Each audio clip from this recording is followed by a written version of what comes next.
नमस्कार, मैं हूं प्रवीण बागी। आज बिहार विधानसभा के चुनाव का अंतिम चरण है।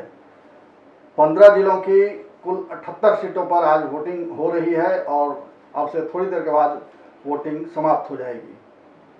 कौन जीतेगा कौन हारेगा ये तो पता चलेगा 10 तारीख को, मगर आज मतदाताओं का मूड क्या रहा, किस आधार पर वोटिंग हुई, कहाँ कितनी वोटिंग हुई, इसके बारे में हम चर्चा करेंगे। चर्चा के लिए हमारे साथ दो खास मेहमान मौजूद हैं। मेरी बाईं तरफ अनिल विभाकर जी हैं, देश प्राण अखबार के संपादक, और दाहिनी तरफ हैं पॉलिटिकल एनालिस्ट राजीव मिश्रा जी। आप दोनों का स्वागत है। मगर उसके पहले, चर्चा शुरू करने से पहले कुछ बातें बता दें। चुनाव प्रचार के अंतिम चरण में, अंतिम दिन और अपनी अंतिम सभा में मुख्यमंत्री नीतीश कुमार ने एक बात कही थी कि अंत भला तो सब भला। चुनावी राजनीति से संन्यास की घोषणा करते हुए उन्होंने यह बात कही थी और उनकी बात आज इस मायने में सच हुई कि आज मतदाताओं ने अपार उत्साह के साथ मतदान किया है। चुनाव आयोग का यह अनुमान है कि 60% के आसपास आज मतदान होगा। वो शाम में जब आंकड़ों का विश्लेषण होगा तब पता चलेगा, मगर अभी तक जो आंकड़े आए हैं उसके मुताबिक लगभग 45 से 50 के बीच में वोटिंग प्रतिशत है। सबसे ज़्यादा वोटिंग हुई मुजफ्फरपुर में, सुपौल में, जहां 50 से ऊपर आंकड़ा पहुंच गया है। और दूसरी बात यह है कि महिला मतदाताओं ने भी बड़ी संख्या में वोटिंग की है। पिछले 2 चरणों में महिला मतदाताओं की संख्या अच्छी खासी थी। पिछले चरण में दूसरे चरण में तो पुरुष से ज़्यादा संख्या महिला मतदाताओं की थी। और ये महिला मतदाता ही नीतीश कुमार के लिए तुरुप का पत्ता है, क्योंकि महिलाओं का वोट शराबबंदी के कारण नीतीश कुमार के पक्ष में जाता रहा है। इस बार क्या होगा ये देखना होगा। इस चुनाव में राज्य सरकार के 11 मंत्री उम्मीदवार के रूप में खड़े हैं। विधानसभा के अध्यक्ष विजय चौधरी भी खड़े हैं। सीपीआई के सचिव, राज्य सचिव रामनरेश पांडे भी मैदान में हैं। साथ ही आरजेडी के बड़े नेता अब्दुल बारी सिद्दीकी और वीआईपी पार्टी के चीफ मुकेश सहनी भी हैं। इसके अलावा लवली आनंद भी हैं मैदान में, जो पूर्व सांसद हैं और बाहुबली सांसद, पूर्व सांसद और सजा काट रहे जेल में आनंद मोहन की पत्नी हैं। उनके पुत्र भी शिवहर से मैदान में हैं, ये सहरसा से मैदान में हैं। और एक और महत्वपूर्ण बात यह है कि ओवैसी की एमआईएम पार्टी के लिए भी ये चुनाव महत्वपूर्ण है, इसलिए कि उसने लगभग 25 सीटों पे, लगभग नहीं 24 सीटों पे सीमांचल क्षेत्र में अपने उम्मीदवार दिए हैं। अभी उसके पास एक विधायक है जो किशनगंज से जीता हुआ है।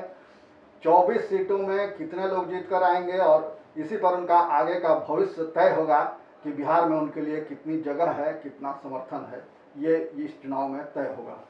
तो हम चर्चा आगे बढ़ाते हैं। विभाकर जी, आपको क्या लगता है इस चुनाव में जिस तरह से मतदाताओं का उत्साह दिख रहा है और महिला मतदाताएं खास करके आगे हैं, तो ये किस बात का संकेत है?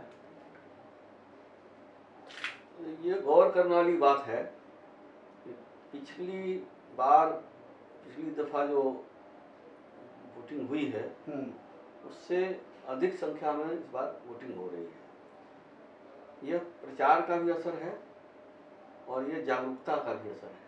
उत्साह दिख रहा है, जो खबरें आ रही हैं उसके हिसाब से ये है कि मतदाताओं में काफी उत्साह है। मत प्रतिशत बढ़ना हम इसको एक शुभ संकेत मानते हैं लोकतंत्र के लिए। मुझको लगता है कि अच्छा ट्रेंड चल रहा है, ट्रेंड अच्छा जा रहा है वोटिंग का।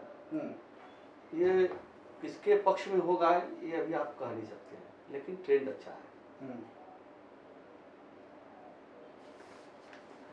एक बात मैं जोड़ना भूल गया था कि शरद यादव की बेटी सुहासिनी यादव भी बिहारीगंज से, मधेपुरा के बिहारीगंज से कांग्रेस के टिकट पर चुनाव लड़ रही हैं। ये वही शरद यादव हैं जिन्होंने अपनी जिंदगी खपा दी कांग्रेस के विरोध में और अपनी बेटी को कांग्रेस से उन्होंने टिकट दिलवाया। और राहुल गांधी अभी आए थे चुनाव प्रचार में, तो उन्होंने कहा बिहारीगंज की सभा में कि हमारे राजनीतिक गुरु हैं शरद यादव, और उनके साथ मैं यात्रा किया तो उन्होंने ऐसी बातें बताई मुझे, ऐसा ज्ञान दिया जो आज तक किसी ने मुझे नहीं बताया था। पता नहीं वो कौन सा ज्ञान था और राजीव गांधी उस ज्ञान का कितना, राहुल गांधी कितना उसका फ़ायदा उठा पाते हैं। राजीव जी, आपको क्या लगता है ये इस चुनाव में क्या खास बात आप देख रहे हैं इस बार के मतदान में? अभी जो आप लोगों ने चर्चा की इसमें सबसे प्लस पॉइंट है महिलाओं का निकलना। पहले चरण के बाद दूसरे चरण और तीसरे चरण में सबसे ज़्यादा महिला मतदाता निकल के सामने आ रहे हैं।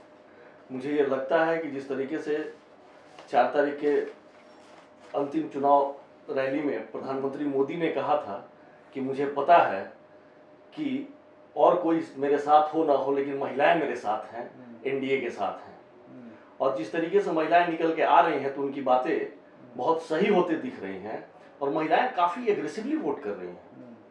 साथ में आप देख रहे होंगे कि मीडिया पर भी आ रही हैं, वो अपनी बातों को रख रही हैं। उन्होंने यहाँ तक कहा कि जो काम करेगा उसी को वोट देंगे। तो ये बहुत शुभ संकेत है। और पक्ष और विपक्ष और किसके पक्ष में जाएगा ये तो आपने पहले ही कह दिया है कि 10 को पता चलेगा, लेकिन ये बहुत शुभ संकेत है और ये वोटिंग का परसेंटेज लगातार तीनों फेज में बढ़ते गया, तो इसका रुझान तो मिल रहा है, लेकिन अब स्पष्ट 10 को ही करेंगे।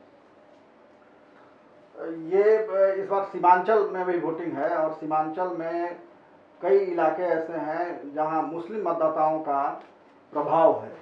हार जीत का निर्णायक वोट वही करते हैं, तय वही करते हैं। तो इस बार मुस्लिम मतदाताओं में क्या एमआईएम सेंध लगा पाएगी या जैसे वो पहले राजद के लिए वोट करते रहे हैं वैसे ही करेंगे? ये दो बातें हैं, एमआईएम को भी वोट मिलेगा और राजद को भी वोट मिलेगा, बटेगा। इसका फायदा अभी की जो सत्तारूढ़ है यहाँ एनडीए है उसको मिलेगा, क्योंकि सीमांचल जो बिहार का है उसमें घुसपैठियों की संख्या बहुत है और सब मतदाता बन चुके हैं और इसीलिए एमआईएम इस बार अपनी बाजी कहिए चुनाव में उतरा है और आजमा रहा है। तो मुस्लिम मतदाताओं में विभाजन ये एनडीए के लिए शुभ संकेत है और ये राजद के घाटे का सौदा है। आपको क्या लगता है राजू जी, क्या टूट होगी मुस्लिम वोटों में? मुस्लिम वोट बटना एकदम तय है। जहाँ तक सीमांचल की बात है तो स्वाभाविक है कि उस इलाके में वो मुस्लिम बहुल मतदाता है, वहाँ पे मुस्लिम बहुल क्षेत्र है। एमआईएम ने 24 कैंडिडेट दिए हैं। पिछली बार के उपचुनाव में किशनगंज से एमआईएम का उम्मीदवार जीता भी है। इस बार के आप गौर करेंगे तो सीमांचल में 2 मुद्दे बहुत ज़्यादा गर्म हैं, सीएए और एनआरसी के हैं, और साथ में तीसरा मुद्दा भी उठ रहा है वो पलायन का है। सीएए और एनआरसी का मुद्दा गर्म होने के नाते वोट का दुर्विकरण भी हो रहा है और स्वाभाविक है कि आप एक लकीर खींचेंगे तो दूसरी बड़ी लकीर स्वतः लोग खींच देते हैं और वो लोग मन बना लेते हैं वहाँ के परिस्थिति और माहौल के अनुकूल। दूसरी बात आप देखेंगे कि प्रधानमंत्री मोदी का मैं फिर उदाहरण दूंगा, अंतिम सभा में उन्होंने एक और कहा कि इस देश में कुछ लोग हैं जिन्हें जय श्री राम और भारत माता की जय सुनने से उनका दिमाग खराब हो जाता है। ये ध्रुवीकरण की कोशिश थी। ये आप ध्रुवीकरण की कोशिश कह सकते हैं, लेकिन इसको एक्चुअली बिहार के लोगों ने ध्यान नहीं दिया। ये बात उभर के आई, ये घटना है झारखंड की। झारखंड में कांग्रेस और जेएमएम की सरकार है, राजद की सरकार है। वहां के मुख्यमंत्री हेमंत सोरेन ने उनका एक वीडियो वायरल हुआ, उस वायरल वीडियो में वो साफ कहते हुए सुने जा रहे हैं कि जय श्री राम और भारत माता की जय सुन के मेरा दिमाग खराब हो जा रहा है। तो हो सकता है कि प्रधानमंत्री मोदी ने उसी का जवाब दिया हो और उन्होंने खुल के एक मैसेज दिया कि इस देश की स्थिति क्या है और राजनीतिज्ञों के मुंह से इस तरीके से देश तोड़ने वाली और धार्मिक आस्था पर प्रहार करने वाली अगर बातें हो रही हैं तो ये कहां तक सही है और कहां तक गलत है, ये जनता ही फैसला करे। मेरा बोलना बहुत उचित नहीं होगा। अगर ऐसा वीडियो है तो ये तो बहुत दुर्भाग्यपूर्ण स्थिति है। और दूसरी बात यह कि एनडीए में भी मतभेद दिखा घुसपैठिए के सवाल पे। चीफ मिनिस्टर यूपी के योगी जी ने भाषण किया कि एक भी घुसपैठिए को यहाँ रहने नहीं दिया जाएगा, सरकार बनेगी तो सबको निकाल बाहर किया जाएगा। और ठीक उसकी अगली सभा में मुख्यमंत्री नीतीश कुमार ने कह दिया कि किस माई क्या लाल की हिम्मत नहीं है कि जो बिल्कुल एक भी ये मैंने रोचक घटना कर सकते हैं। योगी आदित्यनाथ कटिहार में पहले बोल कर जाते हैं कि एनडीए की हमारी सरकार बनी तो घुसपैठियों को बाहर कर देंगे। ठीक उसके 2 घंटे के बाद बिहार के मुख्यमंत्री और एनडीए के मुख्यमंत्री के चेहरा नीतीश कुमार पहुंचते हैं और नीतीश कुमार ने कहा कि किसी में दम नहीं है कि हमारे लोगों को कोई बाहर करे। तो इसका कुछ घाटा होगा एनडीए को, ये जो अंतर विरोध दिखा बीजेपी में और जदयू में? ये तुष्टीकरण की राजनीति हुई। नीतीश जी ने ऐसी बात करके तुष्टीकरण की राजनीति, घुसपैठिए चाहे जिस धर्म के हो, उनका पक्ष नहीं लिया जा सकता है, उसका विरोध होना ही चाहिए और ये उसूल के खिलाफ है। राजद को, एनडीए को घाटा हो फायदा हो, मुद्दा इसका नहीं है, महत्व यह नहीं है। महत्वपूर्ण बात यह है कि नीतीश जी ने ऐसा करके तुष्टीकरण की राजनीति की है, वोट के लिए राजनीति की है।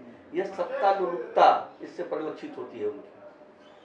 नहीं, मगर इसके पहले भी नीतीश कुमार का क्लियर स्टैंड रहा इस सब्जेक्ट पर। वो विधानसभा में भी बोल चुके हैं कि बिहार में एक भी घुसपैठिया नहीं है, मगर उस समय बीजेपी भी मौजूद थी, उसके मंत्री भी, उसके डिप्टी सीएम सब मौजूद थे सदन में, और अब उस समय किसी ने प्रतिवाद नहीं किया इसका।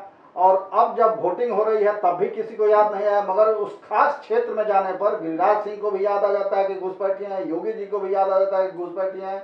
तो इसका क्या मतलब है? उस खास क्षेत्र में ही घुसपैठिया है, हाँ। इसलिए उस क्षेत्र में जाने के बाद लोगों को यह बात याद आती है। नहीं तो ये सिर्फ चुनाव के समय याद आती है, सरकार में रहते हैं तो याद नहीं आती। आपको बता रहा हूँ, ये विधानसभा में कह रहे हैं, कह दिया मुख्यमंत्री ने, और उनके साथ भाजपा के जो मंत्री हैं सहयोगी वो चुप रहते हैं, ये दुर्भाग्यपूर्ण है। लेकिन सर्वोच्च न्यायालय ने भी अभी हाल में कहा है कि मतदाता सूची में नाम दर्ज हो जाने से वह देश का नागरिक नहीं हो सकता है। देश का नागरिक होने के लिए जहाँ नागरिकता मिलती है वहाँ आवेदन करना जरूरी है, वहाँ से जब नागरिकता मिलेगी तब वो देश का नागरिक होगा। वोटर आई कार्ड बन जाने से, आधार कार्ड बन जाने से कोई नागरिक इस देश का नहीं हो जाता है। ये बहुत ही महत्वपूर्ण बात सुप्रीम कोर्ट ने कही है। ये भूल जाते हैं लोग, जब तक ये कार्ड नहीं बनता, जब तक उनका उनकी नागरिकता उस ढंग से नहीं हो जाती है तब तक वो देश के नागरिक नहीं। अच्छा, आप ये बताइए कि घुसपैठिए के नाम पर ये राजनीति कब तक होती रहेगी? जब तक घुसपैठिए रहेंगे, मगर उनको निकाला नहीं जाएगा। अब देखिए, घुसपैठियों का मुद्दा आज से नहीं चला आ रहा है। अखिल भारतीय विद्यार्थी परिषद ने इस मामले को सबसे पहले असम से शुरू किया। उठाया ठीक है, मगर अब तो आप बस वहां तक ला दे रहे हैं। आप सत्ता में और वहां से लेके यहाँ तक कुछ नहीं कार्रवाई हो रही है बिहार में, सरकार में रहते। बिहार में तो एनआरसी अभी लागू ही नहीं है। लागू नहीं, घुसपैठिया निकालने के लिए एनआरसी लागू करने की जरूरत नहीं है। ऐसे भी आप जो नागरिक नहीं है अवैध तरीके से घुस आया उसको तो निकाल सकते हैं। बिल्कुल निकालना चाहिए, और इस पे पहले देश उसके बाद कुछ हो सकता है। घुसपैठियों के मामले पर तो देश को कहीं से समझौता करना ही नहीं चाहिए। बिहार में तो हो रहा है, बिहार में हो रहा है, पूरे देश में मोटा मोटी यही स्थिति है। एनडीए में भी पूरे देश में मोटा मोटी यही स्थिति है। देश की राजधानी दिल्ली में घुसपैठिए बैठे हुए हैं। ये वोट लेने का एक मुद्दा बना हुआ है। हो सकता है, हो सकता है। आप अभी जैसे कि बात कर रहे थे कि योगी जी आए और बोल के गए, उसके बाद हमको तो लगा कि ये चेक एंड बैलेंस हुआ। एक रणनीति के तहत भी ये हो सकता है। घुसपैठिए को भी खुश रखो, हिंदुओं को भी। घुसपैठियों को नहीं, पर्टिकुलर एक समुदाय विशेष के लिए नीतीश जी ने वो काम किया है। योगी जी इस मुद्दा को हमेशा उठाते रहे हैं, तो इसका फायदा कुछ मिल सकता है। इसमें कोई दुमत नहीं है कि जदयू और नीतीश जी के साथ मुसलमानों का कुछ परसेंट वोट है। अच्छा, अब तो चुनाव आज समाप्त हो जाएगा, तो अब क्या लगता है कि क्या परिणाम किसके पक्ष में जाएगा, कौन भारी होगा? देखिए, मेरा अनुमान है कि भाजपा यहाँ सबसे बड़ी पार्टी के रूप में उभरेगी। दूसरी महत्वपूर्ण बात यह है कि आरजेडी ने अपनी हार वहीं तय कर ली थी, उसी समय तय कर ली थी जिस समय उसने 70 सीट कांग्रेस को दे दी। कांग्रेस 70 सीट जीतने नहीं जा रही है। कितना भी हो, कितनी भी मेहनत कर ले, तो 20 से 25 सीट पर कांग्रेस से उठ जाएगी। बाकी सीट तो आरजेडी को मिलेगी नहीं, बाकी सीट तो एनडीए की तरफ जाएगी। हार वही तय हो गई है। सिंगल लार्जेस्ट पार्टी भाजपा है।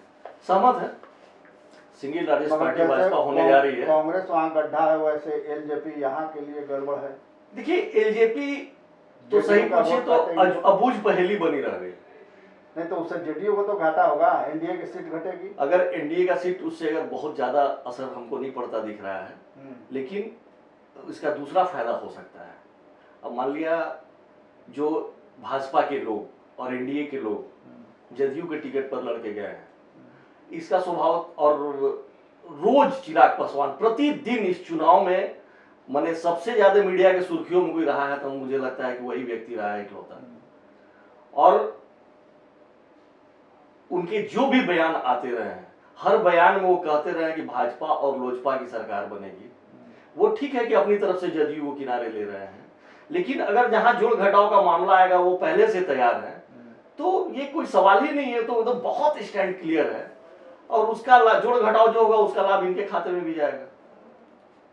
तो बहुत बड़ा नुकसान होते नहीं दिख रहा है, लेकिन जो फायदा होगा उसका फायदा एनडीए के पक्ष में आ जाएगा। नीतीश सरकार की वापसी होगी, ये आपको लग रहा है? टक्कर बहुत जोरदार है। नीतीश सरकार को हम नहीं कर सकते, टक्कर बहुत जोरदार है। एनडीए की सरकार कर सकते हैं।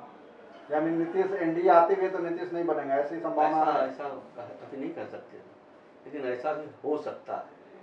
इसलिए मैं कह रहा हूँ अच्छा रहेगा इसको एनडीए सरकार कहा जाए ज्यादा। ऐसा है संभव?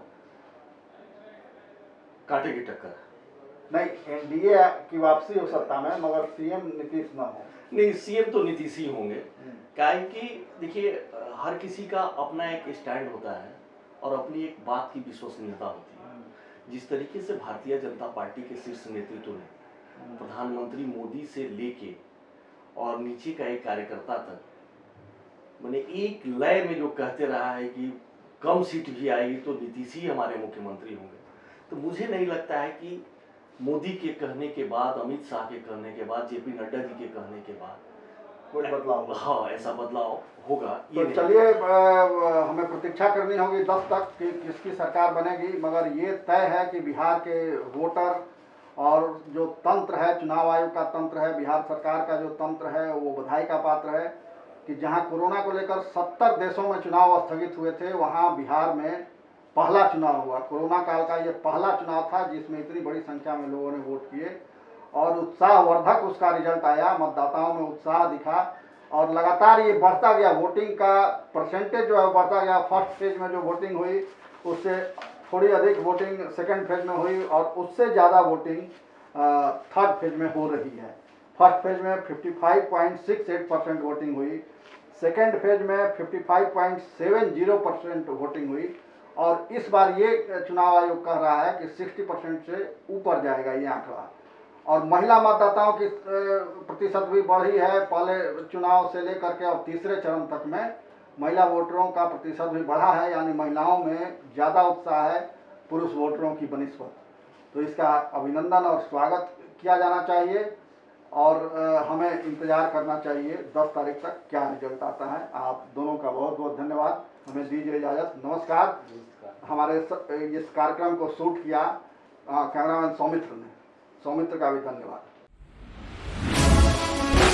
चलेगी परिवर्तन की बयार या बनी रहेगी एनडीए सरकार?